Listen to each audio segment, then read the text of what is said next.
I can't even believe there's a such thing as squatters.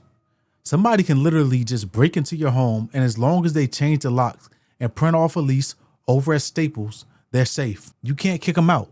They're completely safe under the law, at least without going through a lengthy legal process. And obviously, that's going to cost you some money. Family of squatters moved into Maryland home after it sold, changed locks after paying for scheme on social media. All right, so it says dealing with squatters and rental homes and vacant homes has become more of an issue than ever.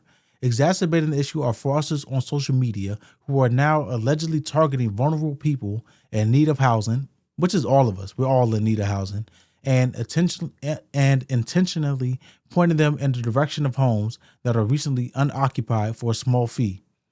Case in point, a local news outlet in Maryland shared the story of Mike Haskell, the owner of a house in Windsor Mills, Maryland, which you guys know is my stomping grounds. I'm in the DMV. I'm not entirely sure where Windsor Mills is, though. After spending tens of thousands renovating the 4-bedroom, 2-bathroom home, Haskell was 24 hours away from finalizing the sale when he got an unfortunate call. By the next morning, he learned that an unknown family of 4 had been living at the property for at least a week without his permission. If he's renovating his house, how do you just move in? How do people move in and you know nothing about it? I understand that you are going to close, but like nobody's doing inspections, nobody's going to look at the house, finalizing anything, no touch-ups. There should be nobody there. Speaking with Spotlight on Maryland, Haskell explained that his buyer actually alerted him to the squatters. They had spotted the U-Haul parked outside of the property and called Haskell to see what was up. They thought it was maybe being unstaged for advertising. No, that was done way earlier. There should be nobody there. Turns out the situation has become quite serious. According to Haskell, he was forced to call the Baltimore County Police Department. Okay. It's in Baltimore County. So that's not too far from me. After he and his colleagues noticed that the locks on the property had changed and the sale sign had been removed from the front yard. See, this is what these squatters do, man. They get into the house and they know that once they're in there, they can forge a document, force a leasing agreement, and say, oh, no, they rented it to me. They leased it to me, and now they're trying to kick me out. You got to go through a long court battle. Evictions take a long time. It's not immediate. And the police don't deal with this type of situation. Like, you have to take it to court. There's really no other way around it. The police treated the initial call as a civil matter, according to documents obtained by Spotlight on Maryland. No official charges or arrests were made, and the squatters were not removed. So basically, you thought, this is crazy. People are sitting watching you renovate the house, and as soon as you get it done, you get it into a livable condition, they're moving in and telling you, oh, this is my house, or you rented this to me. Man, I tell you, this is how somebody ends up with their kneecaps broken. When the local outlet came to check in on the situation themselves with Haskell, they approached the family, who confessed to Spotlight that they were unlawfully occupying Haskell's property and recognized that their parents' presence allegedly interfered with an active sale to the prospective buyers. How are the police not making any arrests? If they know that this is illegal, if they know that they're trespassing essentially because they changed the locks, that's enough for you to steal somebody's house? I'm about to go to these $1 million neighborhoods. If I just move in and change the locks before they get back from work, then it's my house, apparently.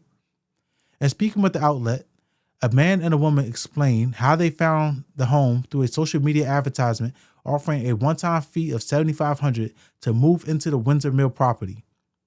There's no way that you thought that buying this house was a one-time fee that you paid to somebody on Facebook. They met the poster at Haskell's home, handed over the cash, and signed a lease document before moving in, which they shared with the reporter. The couple refused to share the original advertisement they allegedly saw online.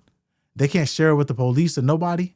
Like, I understand that this is a civil matter, but you can't make an arrest in the meantime? In the end, Haskell was able to persuade the family, who had 2 young children, to leave the property and hand over the keys for $3,000. Removing squatters isn't easy. What makes this story stand out is just how quickly squatters were able to occupy the space. Because once a squatter has made their way into the home, it's very difficult to have them removed. It's not that difficult, and you could do it for far less than $3,000. I'm not going to tell you how. I'm just telling you it's possible. Experts agree that the best way to ensure squatters can't get access to your home is to make sure the property is monitored regularly, even when it's not occupied. Of course, I'm not entirely sure how they got into the house, if there was a broken window, they came back to repair it later. But you see a lot of times they have those lock boxes where there is a key for realtors, but you have to have a code to get into it. Let's see. The key to protecting yourself from squatters is preventing them from entering in the first place. In Haskell's case, the family not only entered the home, but the locks were changed as well, giving them a level of access synonymous with ownership. Elian advises foregoing cheap locks and deadbolts, which he suggested can be opened in about 10 seconds. Instead, he recommends buying directly from a locksmith who has higher grade locks that are hard to compromise. As soon as you list a home for sale or lease, invest in cameras and security systems. Of course. Actually, I had a guy just come to my house yesterday. Was it yesterday?